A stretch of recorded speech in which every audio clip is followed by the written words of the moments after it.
ডাকসু নির্বাচনে কারচুপি হয়েছে সংবাদ সম্মেলন করে এমন অভিযোগ করেছেন ছাত্রদলের ভিপি প্রার্থী আবিদুল ইসলাম। সকালে মথুর ক্যান্টিনে আয়োজিত সংবাদ সম্মেলনে এ অভিযোগ তোলেন।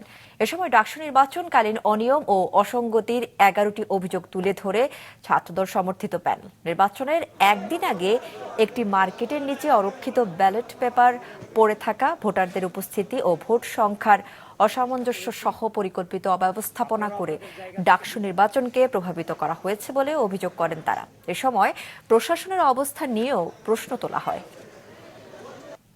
ঢাকা বিশ্ববিদ্যালয়ের ব্যালট পেপারকে আপনি কোনোভাবেই গাউসুল আজমের নিচতলায় অরক্ষিত অবস্থায় রাখতে পারেন কিনা সে প্রশ্ন আপনাদের মধ্য দিয়ে বিশ্ববিদ্যালয়কে এবং গোটা জাতিকে, ঢাকা বিশ্ববিদ্যালয় প্রশাসনকে আমি করছি।